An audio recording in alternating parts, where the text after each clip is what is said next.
I found HOA draining my pond.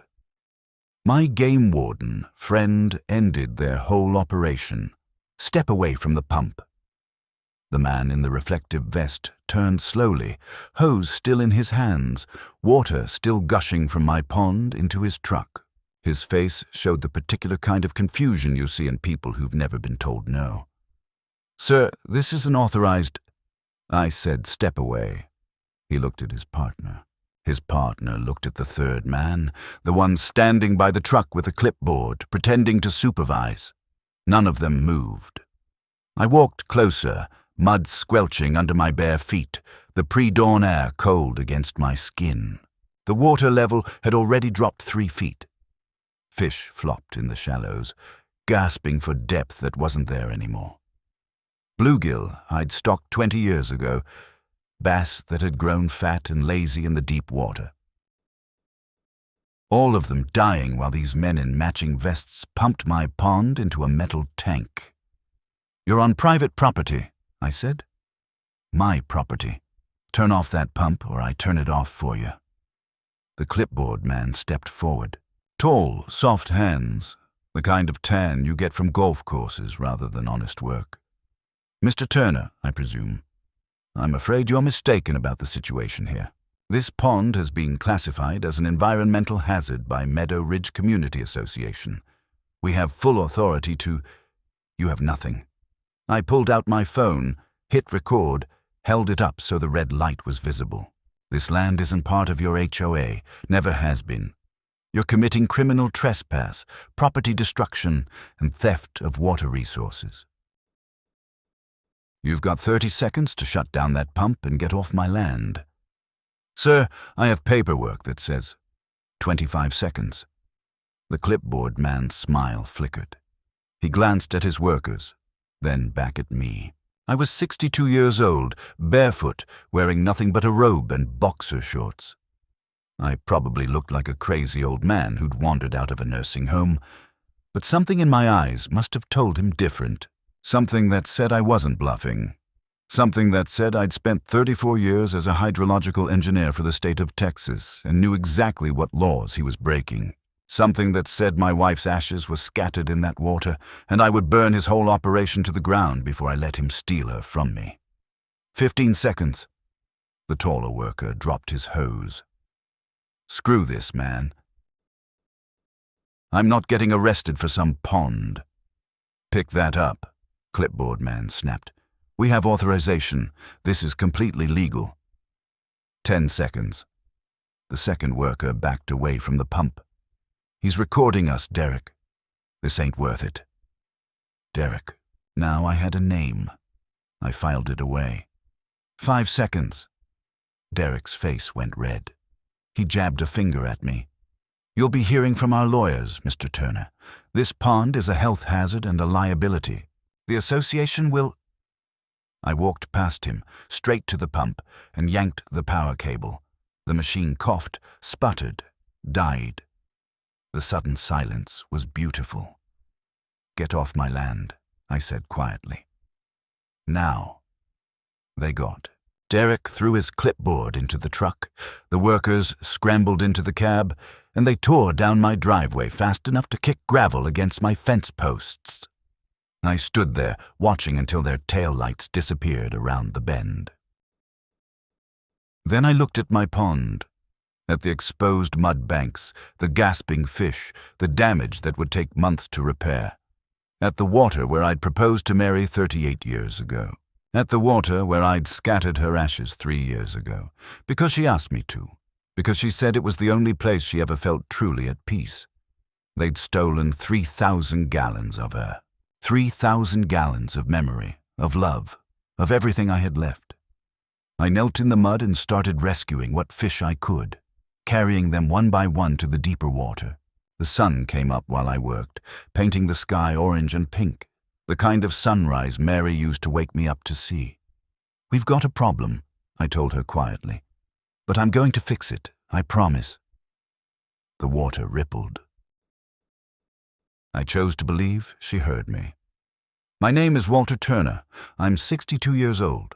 I spent 34 years with the Texas Water Resources Department before I retired to take care of my wife during her last year of life.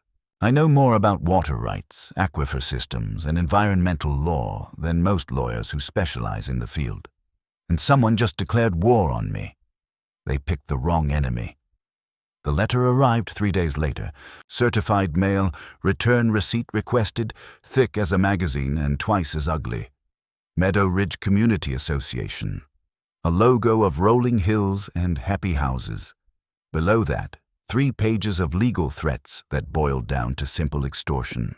Fine for environmental non-compliance. $15,000.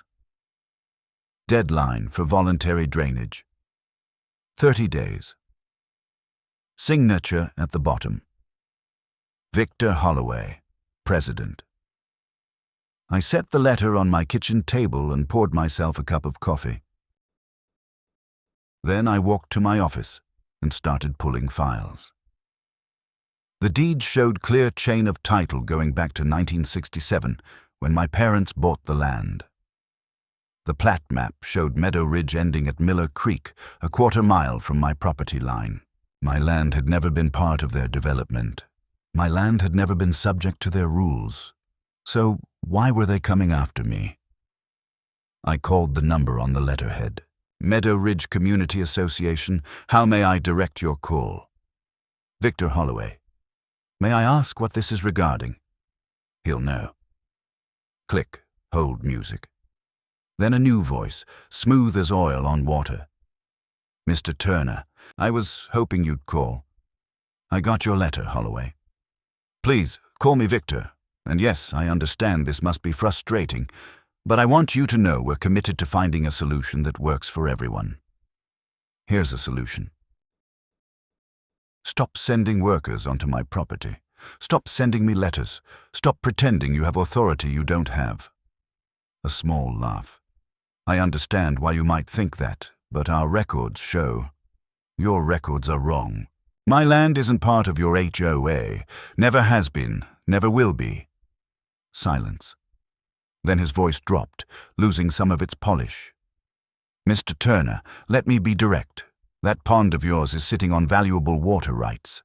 Very valuable. What if the association offered to purchase those rights? Fair market value. $20,000, and you never have to worry about any of this again.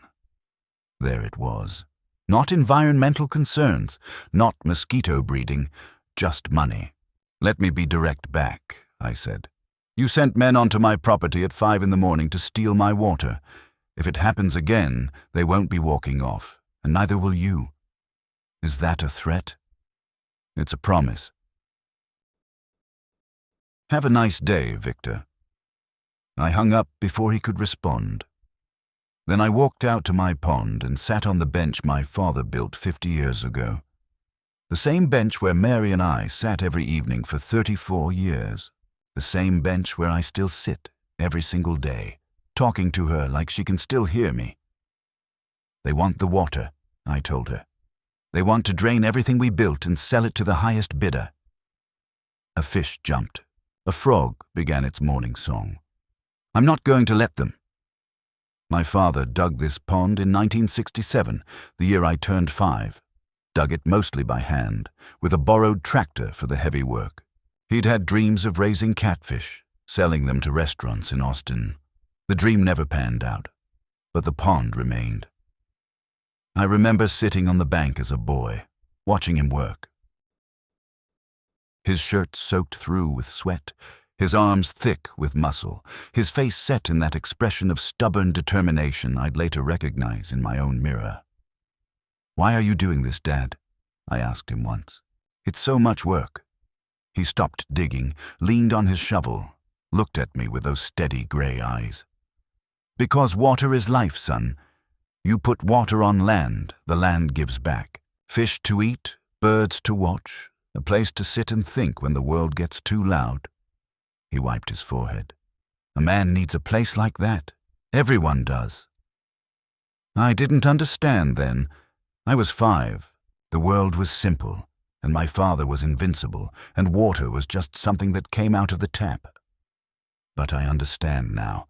The pond filled itself with rainwater and underground springs, became its own little world.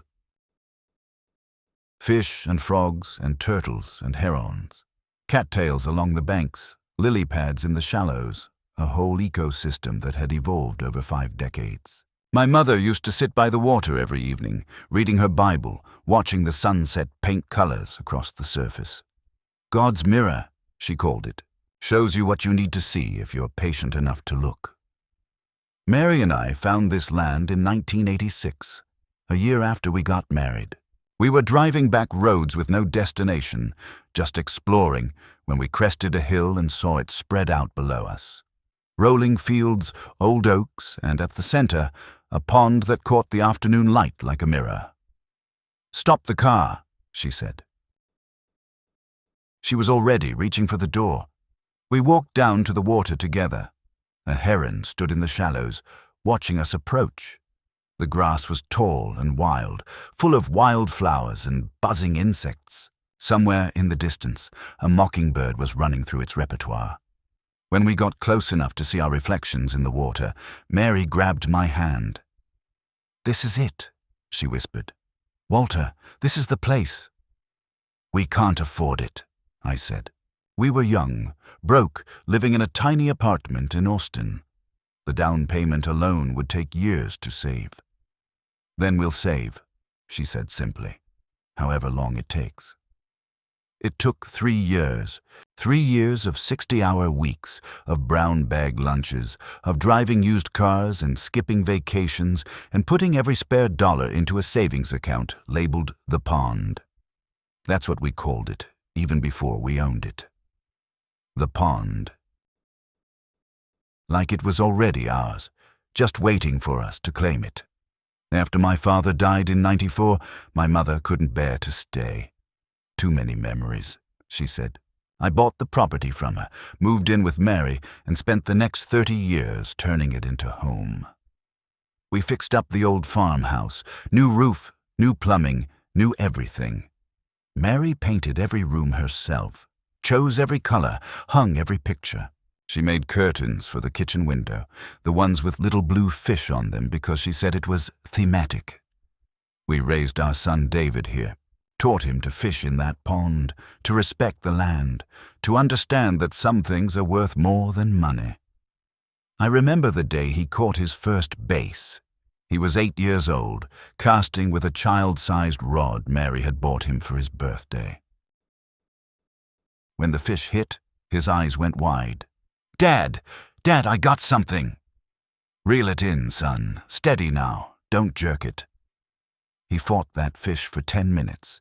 It wasn't big, maybe 2 pounds, but to an 8-year-old it might as well have been a whale. When he finally pulled it onto the bank, he looked at me with pure joy. "Can we keep it?" "That's up to you," I said. "But think about it.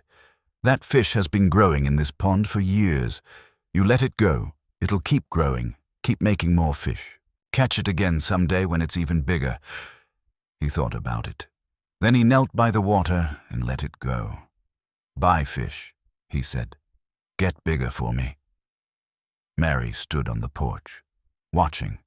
When I walked back up, she was crying. "What's wrong?" "Nothing's wrong," she said. "Everything's exactly right." And when Mary got sick, when the cancer came fast and mean and took her in 14 months instead of the year the doctors predicted, we scattered her ashes on the water. Just me and David and a minister from the church. It was a spring evening. The sun was setting, painting the sky in shades of orange and pink. The frogs were just starting their chorus. A heron stood in the shallows, motionless, patient, eternal. "The Lord is my shepherd," the minister began. But I wasn't listening. I was watching the ashes fall, drifting on the water like gray snow, spreading and dispersing until they were part of the pond, part of the land, part of everything she loved. David squeezed my shoulder. "She's home, Dad." I couldn't speak, could only nod. That's what Victor Holloway was trying to steal. Not water, memory, love, my father's sweat and my mother's prayers and my wife's ashes, and my son's first fish, the accumulated weight of 57 years of a family's life. And he thought he could do it with a letter and a pump. The pressure started building the next week. Small intrusions designed to wear me down, to make me feel like the walls were closing in from every direction. Monday morning, 8 a.m. sharp. A county pickup rolled down my driveway. I watched it from the kitchen window, coffee in hand, already knowing it wasn't a friendly visit. The code enforcement officer who stepped out was thin, nervous, early 30s, county polo shirt, clipboard, the whole bureaucratic costume. I met him on the porch. "Mr. Turner." "That's me." "Jim Crawford, County Code Enforcement." He offered his hand. I didn't take it. "We've received some complaints about your property. Mind if I take a look around?" "What kind of complaints?" He consulted his clipboard like it held state secrets. "Tall grass, possible violation of the nuisance vegetation ordinance, debris accumulation, and He hesitated. "Potential standing water hazards." "Standing water." I set my coffee down. "You mean my 6-acre pond that's been here since 1967? "I'm just here to document, sir. It's nothing personal." "Who filed the complaints?" "Anonymous tip line. We're required to investigate all reports." Anonymous. I almost laughed. "All right, Jim, let's take a walk." I let him tour the property, watched him photograph the grass, which was maybe an inch over regulation. Watched him photograph my debris, a stack of fence posts I'd been meaning to install. Watched him take about 40 photos of the pond from every possible angle, like he was documenting a crime scene. "This grass," I said as he photographed a patch near the barn. "How far over the limit would you say it is?" He looked uncomfortable. "Maybe an inch, inch and a half." And that warranted a personal visit. "Rules are rules, Mr. Turner." "Sure they are. And who decides when those rules get enforced?" He didn't answer. Smart man. Before he left, I handed him a glass of water. Hot day, long walk. He took it with a surprised look. "Jim," I said, "let me ask you something. How many anonymous complaints have you gotten about properties in this county over the past year?" He thought about it. "I don't know. Couple dozen?" "How many of them were about properties near new developments, near HOA boundaries?" His face changed. "Not much, but enough." "I really couldn't say, sir." "I bet you could, but I'm not going to push." I took the empty glass back. "Just keep your eyes open. Sometimes the people filing complaints are worse than the people they're complaining about." He nodded slowly. "I'll keep that in mind, Mr. Turner." I watched him drive away, making notes on his clipboard. He hadn't found any violations, but that wasn't the point. The point was the paper trail. The point was pressure. Wednesday brought the health department, a woman this time, middle-aged, professional, distinctly less nervous than Jim Crawford. "Mr. Turner, I'm Dr. Patricia Vega, County Health Department. We've received reports of potential mosquito breeding conditions on your property." "The pond." "Yes, sir." "Come on in, Dr. Vega. Let me show you something." I walked her down to the water's edge, pointed at the surface, where small rings were spreading in the morning light. "See those ripples?" She nodded. "Those are bluegill, feeding on insects. You know what a bluegill's favorite food is?" "I'm not sure. Mosquito larvae. A single bluegill can eat 100 mosquito larvae a day. I've got probably 300 bluegill in this pond, plus bass, which eat the bigger insects, plus frogs, which eat everything." I turned to face her. "This pond has been here 57 years. Has the county ever had a mosquito problem in this area?" She consulted her tablet. "Not according to our records." "That's because the pond is self-regulating. It's an ecosystem, Dr. Vega, the most effective mosquito control system nature ever invented." She took some notes, asked a few more questions, didn't find any violations. Before she left, she said something that stuck with me. "Mr. Turner, I want you to know, I didn't ask for this assignment. It came down from the director's office. Priority inspection, they called it. Priority. I've been doing this job for 15 years. I know what a real health hazard looks like." She glanced toward the road. "This isn't one." "Any idea why the director would flag it as priority?" She hesitated. "I shouldn't speculate. But if you did speculate," a long pause, "I'd speculate that someone with influence asked for a favor. And I'd speculate that whoever that someone is, they are not going to stop at one inspection." She was right. Friday brought the State Environmental Agency. A young guy this time, fresh out of college, clearly reading from a script. "Mr. Turner, I'm Kevin Park, Texas Environmental Quality Agency. We've received a report of potential groundwater contamination originating from your property." "Groundwater contamination?" "Yes, sir. Specifically, concerns about agricultural runoff affecting the local aquifer." I stared at him long enough to make him uncomfortable. "Son, do you know what I did for a living before I retired?" "No, sir. 34 years with the Texas Water Resources Department. I was the senior hydrological engineer for this region. I literally wrote the standards your agency uses to evaluate groundwater contamination." His face went red. "I didn't know that, sir." "Clearly." I gestured toward the pond. "That water is spring-fed from the Edwards Trinity Aquifer system, the same aquifer that supplies Miller Creek, which feeds into the Colorado River.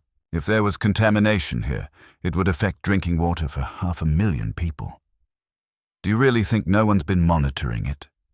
"I'm just following up on the report, sir." "Who filed the report?" He checked his tablet. "Anonymous submission through our online portal."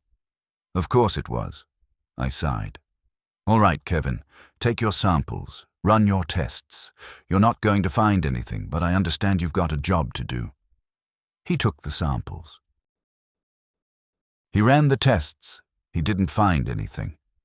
But the pattern was clear now. 3 inspections in 1 week, 3 different agencies, 3 anonymous complaints. Someone was building a case, layer by layer, hoping something would stick. Then the neighbor moved in. Thursday morning, a moving truck rumbled past my fence. I watched it turn into the old Henderson place, a property that had been empty and rotting for the better part of a decade. I gave them a day to settle in. Then I walked over with a jar of Mary's blackberry jam, the last batch she ever made, still sitting in the back of my freezer. A peace offering, I told myself. A neighborly gesture.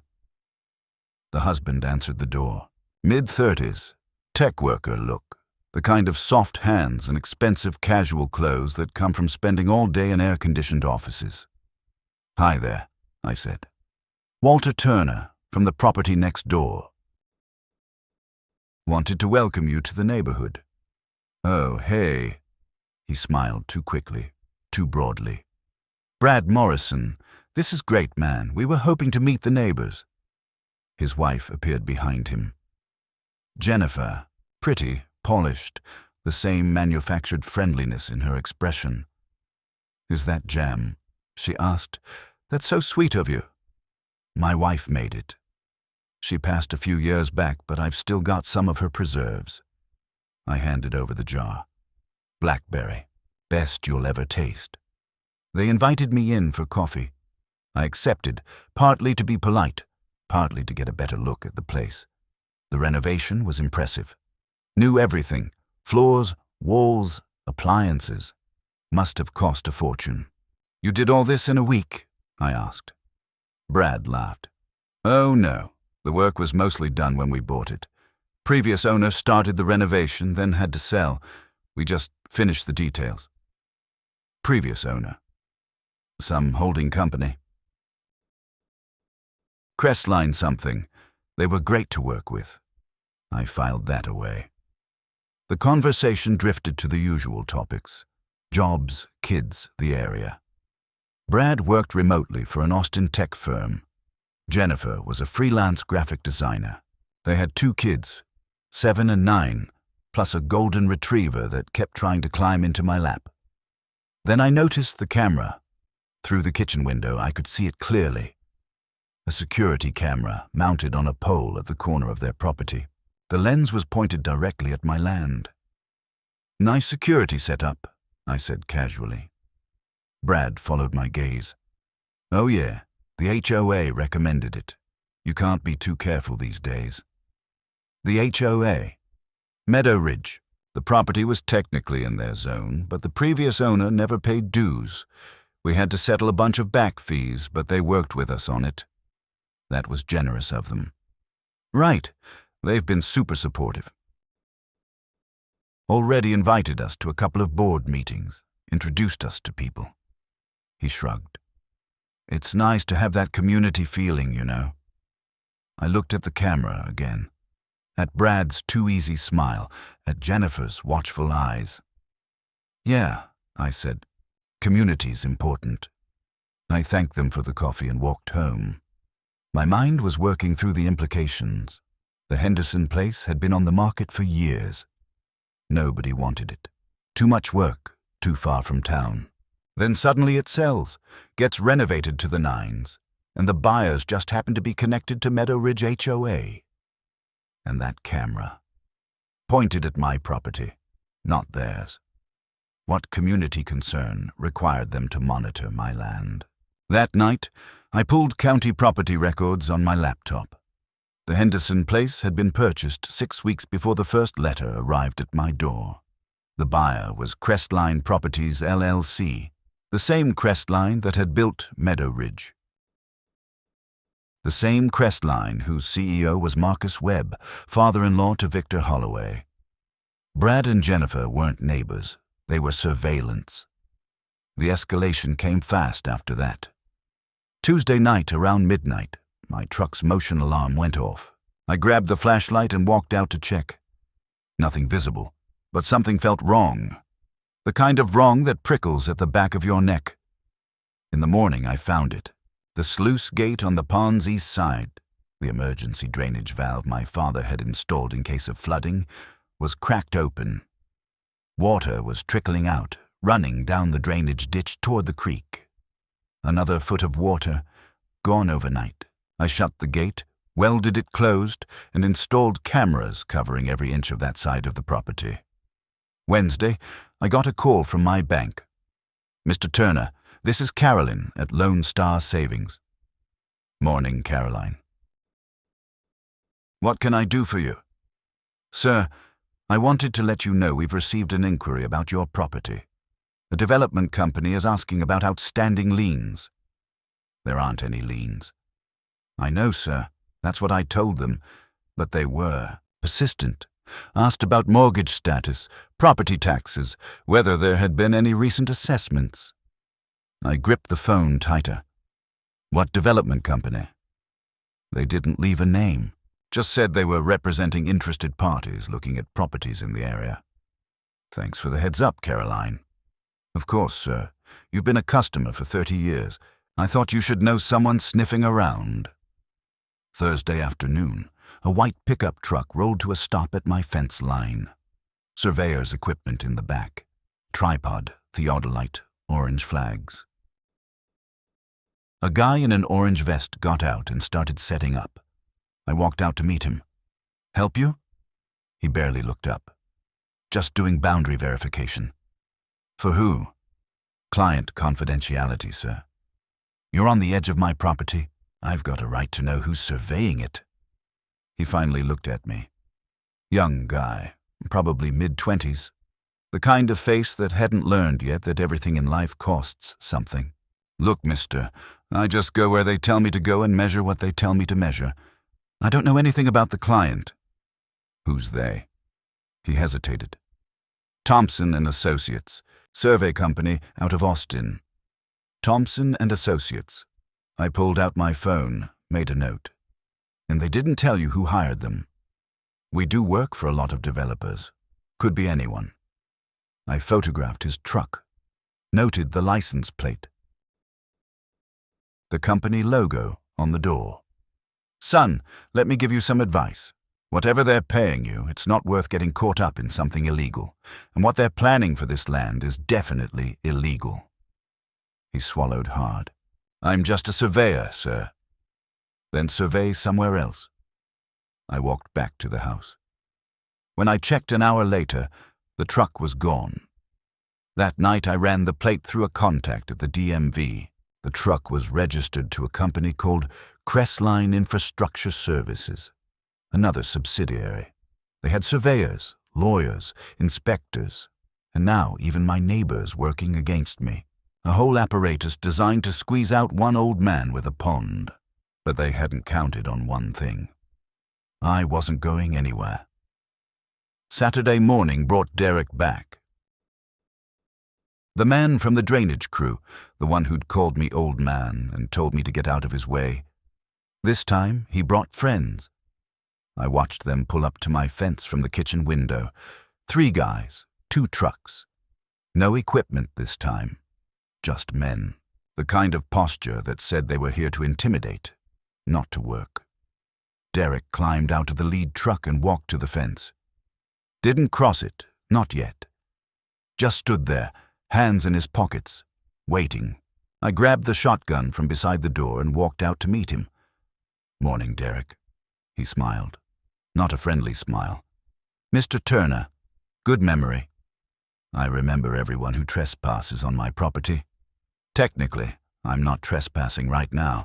I'm standing on the county right-of-way. And Mr. Holloway wants to make you another offer.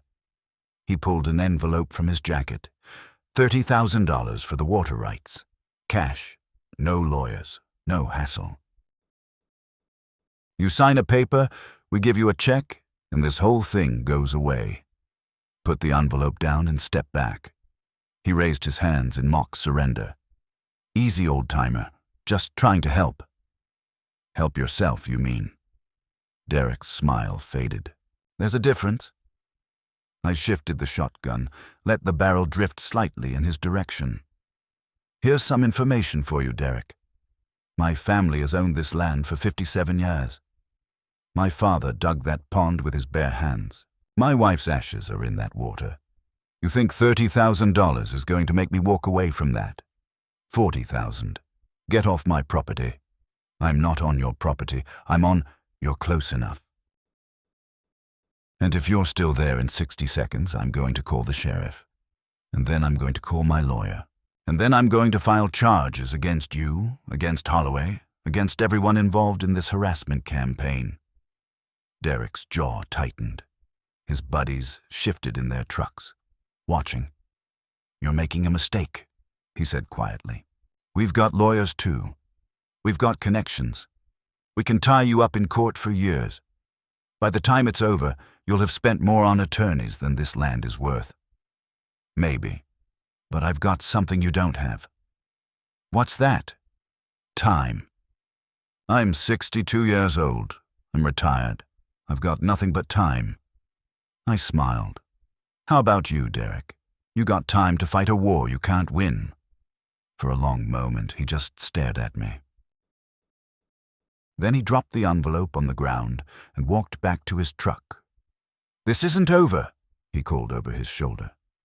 No, I said. It's not. After they drove away, I picked up the envelope. Didn't open it. Walked over to the burn barrel behind the shed and dropped it in. Some offers don't deserve consideration. Sunday night I sat on my porch with a glass of bourbon, watching the stars come out. My phone rang. Unknown number. I almost didn't answer. Glad I did. Walter Turner. Speaking. My name isn't important. What's important is that I used to work for Victor Holloway. I set down my glass. I'm listening. I quit 3 months ago because I couldn't stomach what they were doing. The inspections, the harassment, the pressure campaigns. I was the one coordinating all of it. Why are you telling me this? Because they're not going to stop. Holloway, Webb, the whole Crestline operation. They've done this to a dozen properties in the past 5 years. Most people fold. The ones who don't.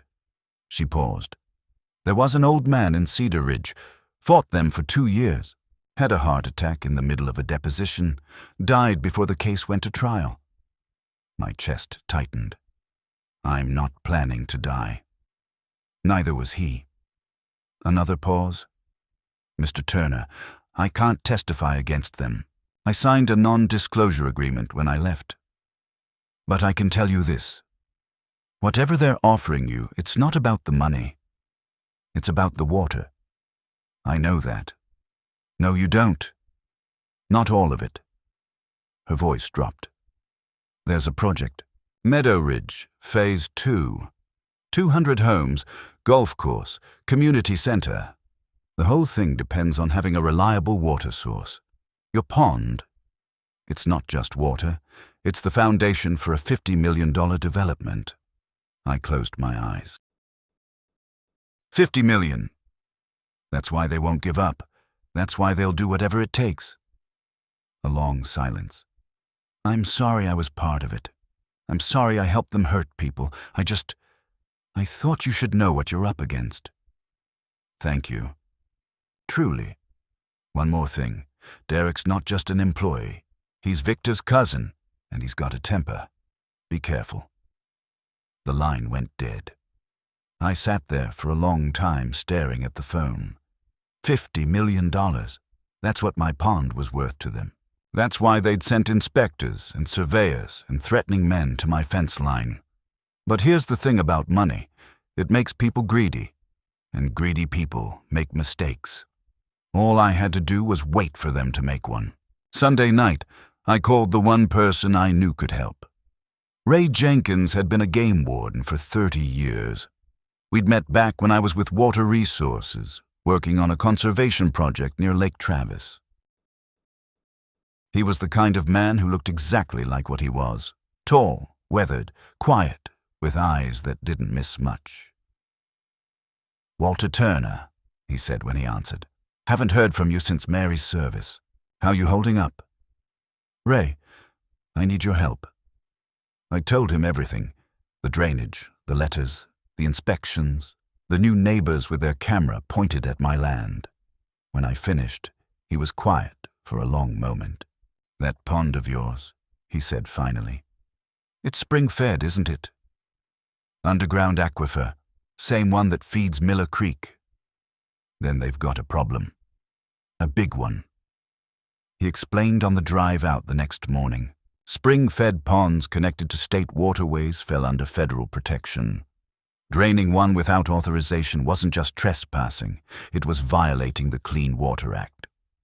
If I can document the connection, Ray said, this becomes a federal case. Not just fines, prison time. We walked the property together.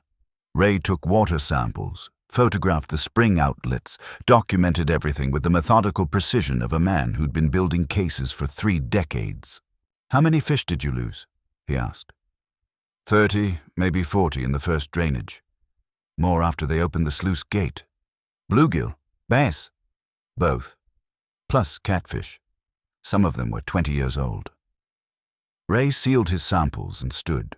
Walter, you're not the first person to come to me with this story. What do you mean? Over the past 2 years, I've gotten reports from 6 property owners in this county, all of them with ponds or creeks, all of them suddenly facing pressure from HOAs or developers. He paused. 2 sold, 3 are still fighting. 1 old man had a stroke during the legal battle. Never recovered. You're saying this is a pattern? I'm saying someone figured out that water is worth more than land in Texas, and they're using every trick in the book to get it. We walked back toward the house. Ray stopped at the property line, looking toward the Henderson place with its surveillance camera. That inspector who checked your water quality, he said. Ed Davis. Young guy, seemed nervous. Used to be good at his job. Then about a year ago, he started approving permits that shouldn't have been approved, closing investigations that should have stayed open. Ray's jaw tightened. Word is, he's on someone's payroll. Crestline, that's my guess. He turned to face me. Walter, what I'm about to propose isn't official, But I've been watching these people operate for 2 years, and I'm tired of watching good folks lose their land.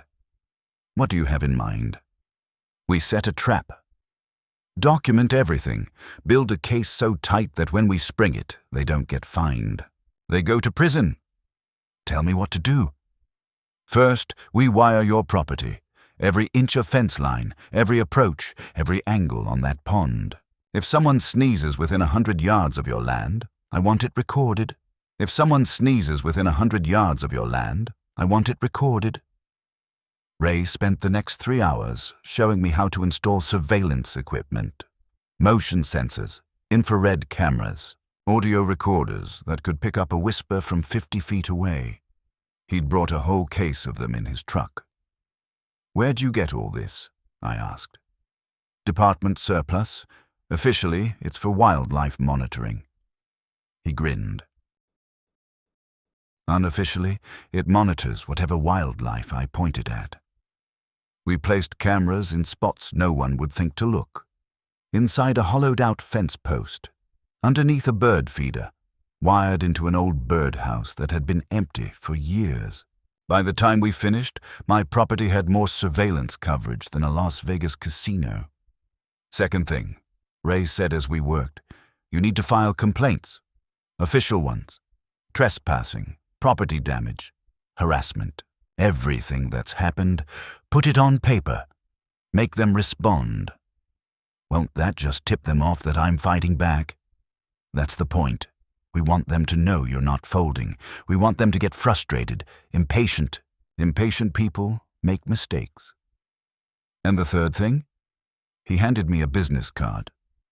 Samuel Ortiz, Regional Director, U.S. Fish and Wildlife Service. My supervisor, good man, hates corruption. When we're ready to move, he'll bring in federal resources. Until then, we build our case. How long do we wait? Ray looked out at the pond, his expression unreadable. Until they give us something we can't ignore. Something that proves intent. Something that proves conspiracy. Something that puts Holloway and his whole operation in a box they can't escape. And if they come for my pond again before that? He turned to face me. Then we catch them in the act. And we make sure it's the last mistake they ever make. The next 2 weeks were the most focused period of my retirement. I filed complaints with every agency I could think of. Sheriff's Department, criminal trespass. County prosecutor, property damage. State Water Board, unauthorized diversion of protected water resources. Each complaint created another official record, another thread in the web we were weaving. I also did research. Real research, the kind I used to do when I was building environmental impact assessments for the state. I pulled every public record I could find on Meadow Ridge, Crestline Development, and Victor Holloway. The picture that emerged was ugly. Crestline had built 6 developments in central Texas over the past decade. 3 of them had faced lawsuits over water rights. 2 of those lawsuits had been settled quietly, with the complainants signing non-disclosure agreements as part of the deal. The 3rd case was still pending. Victor Holloway had been HOA president for 4 years. In that time, the association had filed 17 complaints against properties on its boundary. 14 of those properties had subsequently sold, most within 6 months of the first complaint. 11 of the sales were to Crestline subsidiaries at below-market prices. Marcus Webb, Holloway's father-in-law, had been investigated twice by the State Attorney General's office for fraudulent land practices. Both investigations had been dropped without charges. Both times, the lead investigator had retired shortly afterward. It was all circumstantial, all technically legal, all wrapped in enough paperwork to make it look legitimate. But the pattern was clear. They identified targets, they applied pressure, they acquired property, and they made sure nobody could prove anything afterward. I was just the latest target. But I intended to be the last. Ray came by every few days to check the cameras, review the footage, add to the evidence file. We developed a routine: coffee on the porch, walking the fence line, discussing strategy. "They're getting impatient," he said one afternoon, watching the playback from the night before. Someone had driven slowly past my fence at 2 a.m., headlights off. The car had stopped for almost 10 minutes, just sitting there in the darkness. Reconnaissance? Probably. They're mapping your routines, looking for patterns. He paused the footage. "See that? Driver's side window cracked open about 2 inches. That's for a camera or a directional mic. Should I vary my schedule?" "No. Keep doing exactly what you're doing. We want them to think they know your patterns. When they finally move, they'll move based on those patterns, and we'll be waiting." "What about the inspections? The complaints?" "They've slowed down. My guess is Holloway realized he wasn't going to win through bureaucratic pressure. He's planning something bigger." "Like what?" Ray shrugged. "If I had to guess, another drainage attempt, but this time he'll want to finish the job. No more testing the waters. Full commitment." "When?"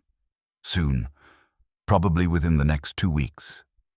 He looked at me directly. "When it happens, we need to be ready. Not just to document it, to end it. Permanently." I nodded. "I'll be ready." Then came the phone call that changed everything. Friday night, 11 p.m. Unknown number. "Mr. Turner." A woman's voice. Young, nervous. "You don't know me. I used to work at Meadow Ridge. I quit last month because I couldn't stomach what they were asking me to do." "I'm listening." "They're coming tomorrow night. Saturday. 3 trucks, industrial pumps. Holloway's been planning it for weeks. He told the board it would be done by sunrise, and once the water's gone, you won't have any evidence." "How do you know this?" "Because I typed the work order. Because I've seen the emails." Her voice cracked. "Victor Holloway is a bully and a thief, and someone needs to stop him." "What's your name?" Long pause. "It's better if you don't know. Just be ready." The line went dead. I called Ray immediately. "It's happening," I said. "Tomorrow night." "You sure?" "She's the one who warned me about Derek. She's been right about everything else." A pause. "All right. I'll make the calls. Federal agents in position by midnight. This ends tomorrow." "Ray, thank you. For everything." "Don't thank me yet. We haven't won anything. Just be ready when they come." I didn't sleep that night. Sat on my porch watching the stars, thinking about Mary, thinking about my father, thinking about everything this land had meant to everyone who'd ever loved it. At some point, I must have dozed, because I opened my eyes to find the sun already up and a mockingbird singing in the oak tree by the barn. Saturday dragged like a wounded animal. I tried to do normal things. Fed the chickens, though they could tell something was wrong. They milled around my feet, clucking nervously, refusing to settle. Checked the fences, though my mind was elsewhere. Sat by the pond for a long time, just watching the water, talking to Mary the way I always did. "They're coming tonight," I told her.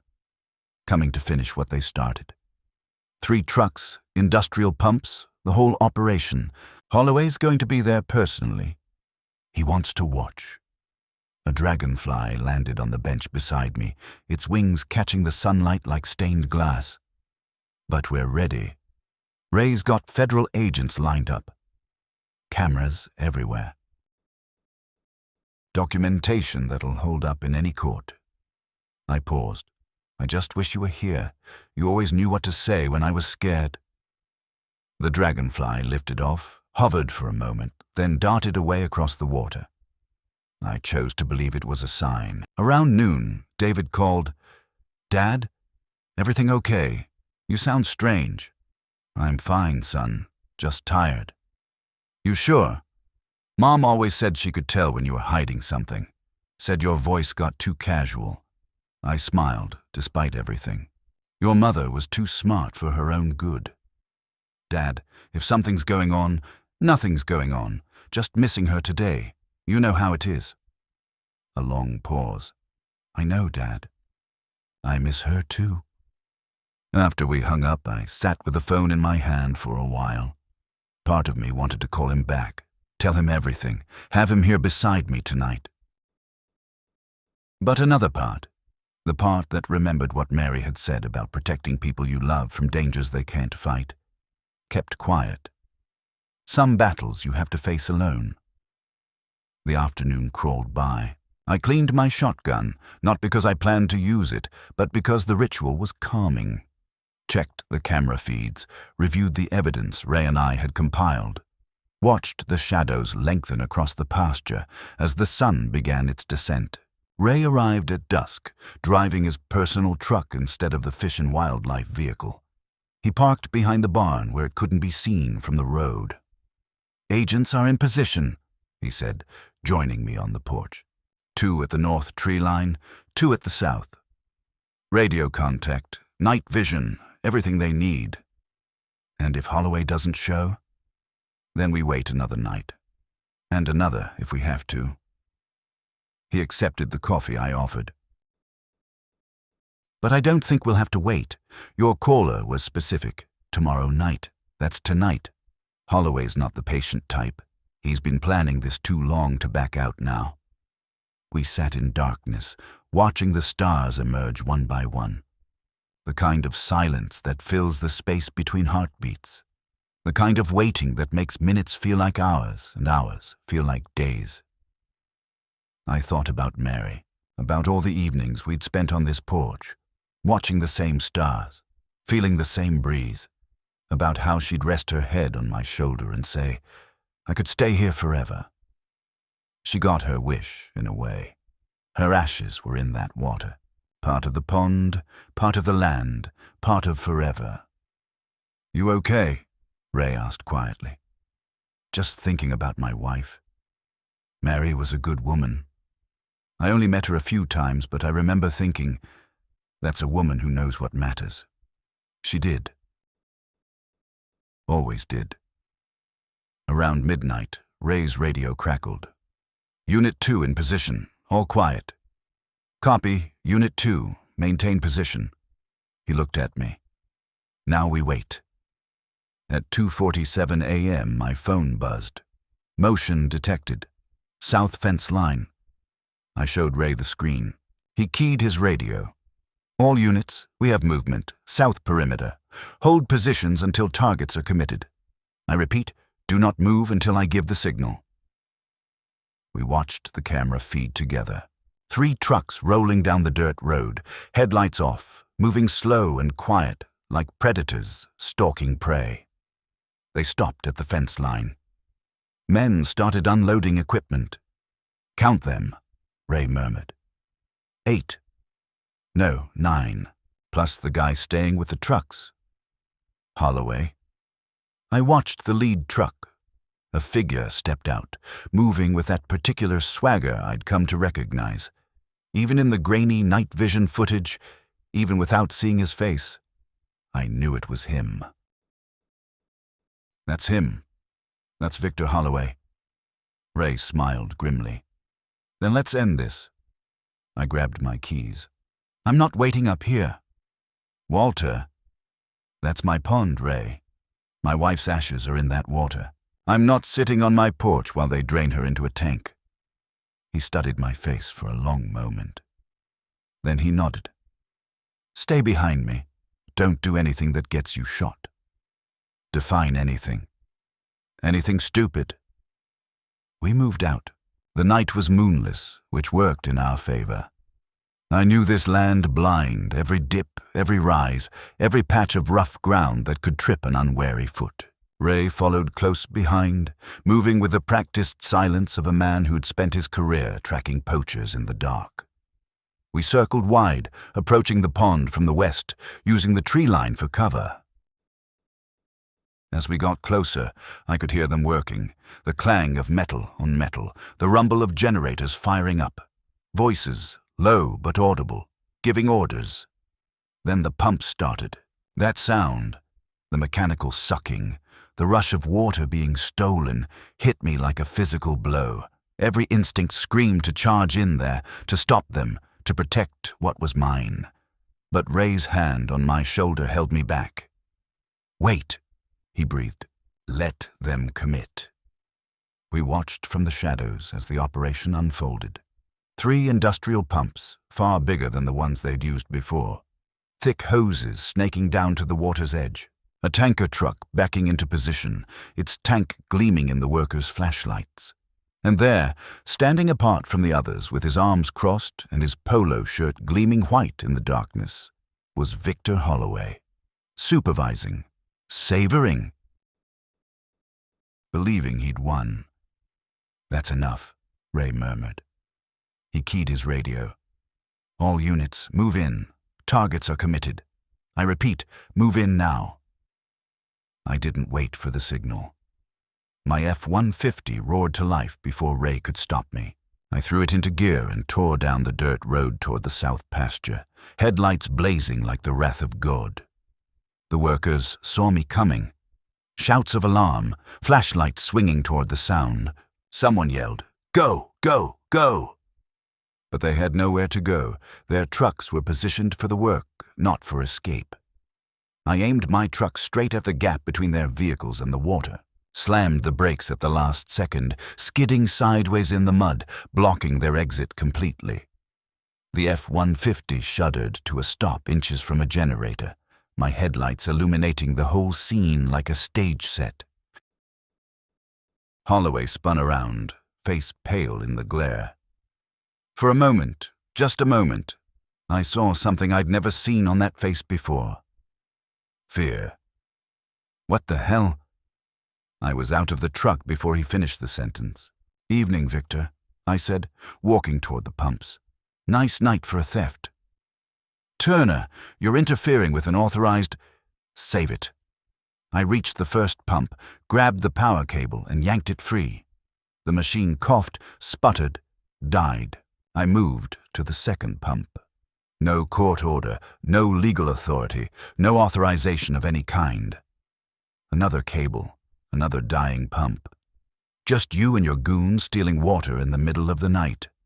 Holloway's fear was morphing into rage. "You can't do this. Do you know who I am? Do you know what I can do to you?" "You've already done everything you can." I killed the third pump. The silence that followed was beautiful. Just the night sounds returning, frogs and insects reclaiming the space the machines had stolen. And now it's over. "Nothing is over," Holloway was screaming now, spittle flying from his lips. "I'll bury you in lawsuits. I'll have this property condemned. I'll—" "Victor Holloway." The voice came from the tree line, calm, official, devastating. 4 vehicles exploded out of the darkness, simultaneously, spotlights blazing, engines roaring, federal SUVs with badges on the doors, and agents spilling out with weapons drawn. Ray stepped into the light, his warden's insignia catching the glare. Behind him, I could see the federal agents fanning out, covering every exit, every worker, every truck. "Victor Holloway," Ray repeated, "you are under arrest for violation of the Clean Water Act, destruction of protected wildlife habitat, criminal trespass, and conspiracy to commit fraud." Holloway's face went through a remarkable transformation, white to green, to something approaching purple. His mouth opened and closed, but no sound came out. "You have the right to remain silent," Ray continued, walking toward him. "I strongly suggest you use it." This is outrageous," Holloway finally managed.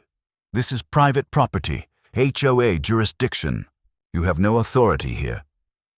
Ray stopped about 5 feet away, looking at Holloway with the patient contempt of a man who'd seen too many criminals try the same desperate lies.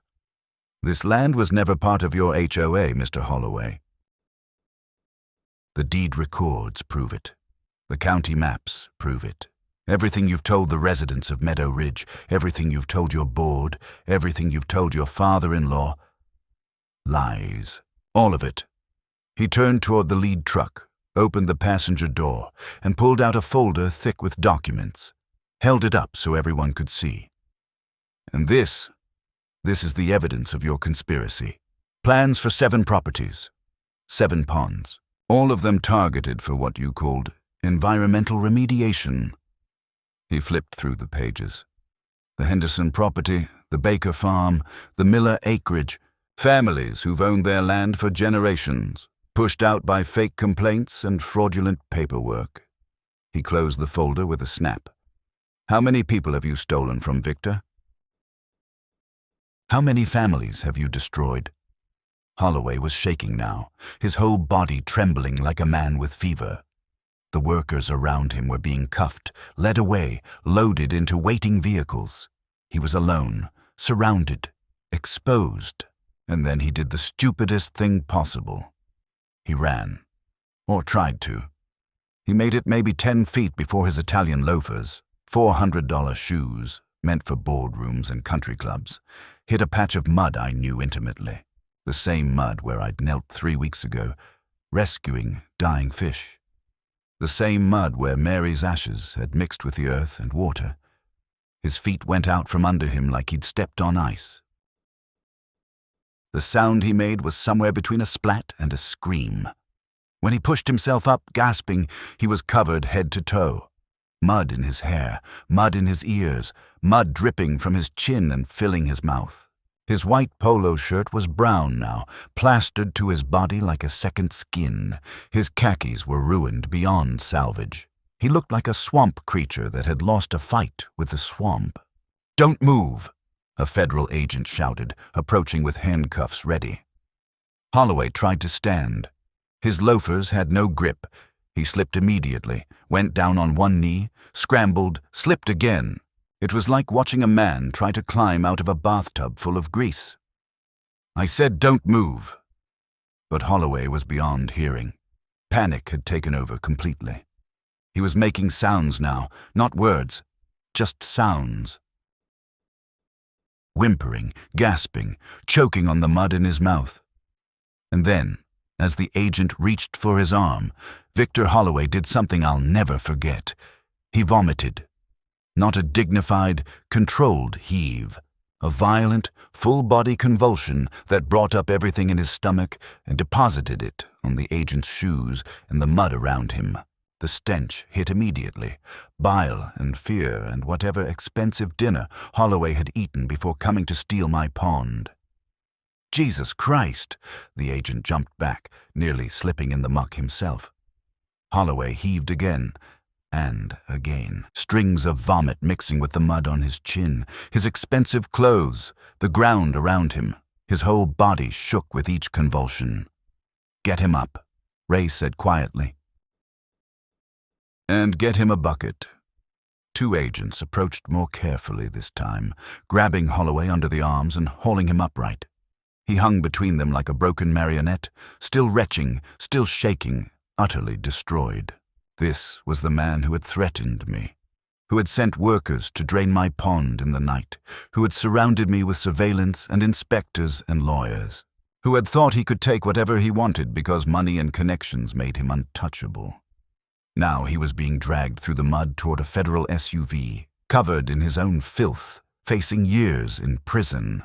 "Victor Holloway," Ray said one more time, "you have the right to remain silent, though I notice you seem to have lost the ability to speak anyway." They loaded him into the back of the SUV. Through the window, I could see him slumped against the seat, still heaving, still shaking, a broken man in a ruined shirt. The other workers went more quietly, head down, hands cuffed, cooperative. They knew when they were beaten. Some of them probably hadn't known the full scope of what they were involved in. Some of them probably had. Either way, they were going to have plenty of time to think about their choices. Ray came to stand beside me as the last of the vehicles prepared to leave. "You shouldn't have driven down here," he said. "Could have gotten yourself shot." They were pumping my pond. I know. A ghost of a smile. Nice parking job, though. Completely blocked their exit. Very tactical. I learned from the best. We stood there in silence, watching the federal caravan pull away. The lights faded into the distance, then disappeared entirely, leaving just the two of us and the night in my pond. Ray came to stand beside me. "You shouldn't have driven down here," he said. "Could have been dangerous. They were pumping my pond." "I know." A ghost of a smile. "Nice parking job, though. Completely blocked their exit." We stood there watching the agents work. They photographed everything, tagged everything, documented the whole scene with the methodical precision of men who knew exactly how important this evidence would be. One agent approached us, notebook in hand. "Mr. Turner, I'm Agent Reyes, lead investigator. We'll need your statement, but it can wait until morning." "Whatever you need." "The evidence your friend gathered, the surveillance footage, the documents, the water samples. It's comprehensive. Best case file I've seen in years." He glanced at Ray. "You trained him well, Jenkins." "He didn't need much training, just needed someone to believe him." Agent Reyes nodded.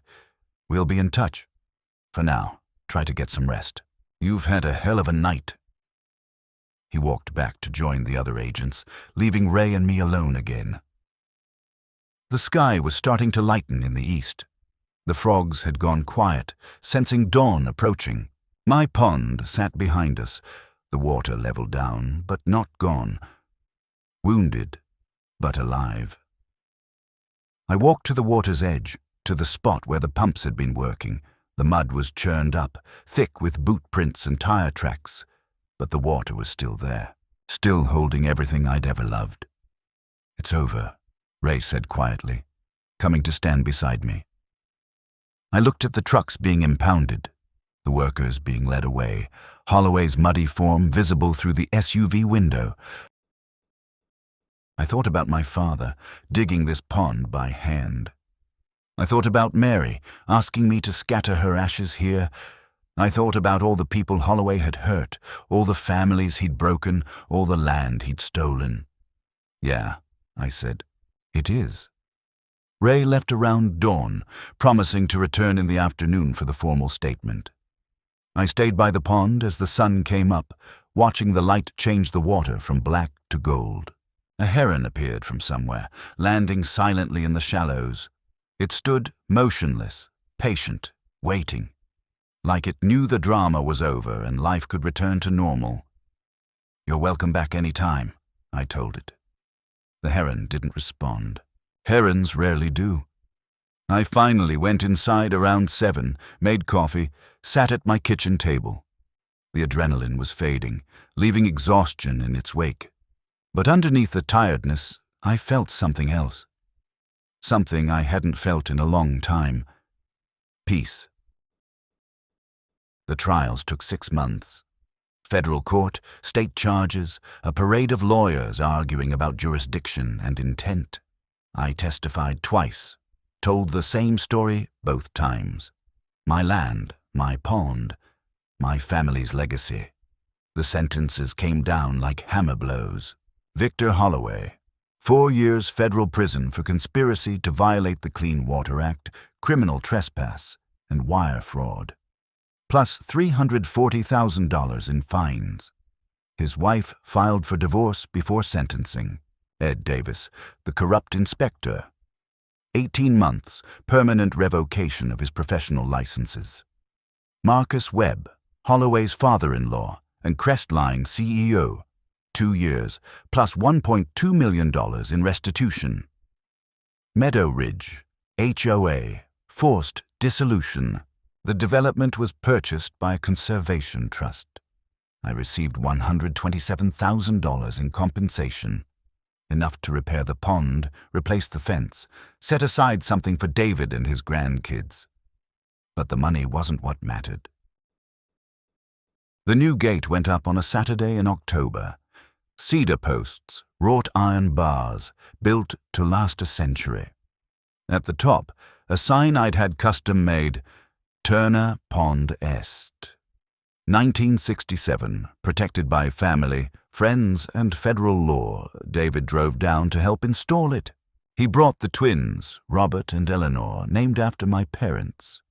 They ran around the yard while we worked, chasing each other through the grass, the way David used to chase fireflies when he was their age.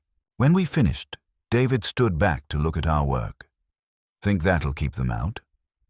Doesn't matter if it keeps them out, I said. What matters is what it says. That this place belongs to someone.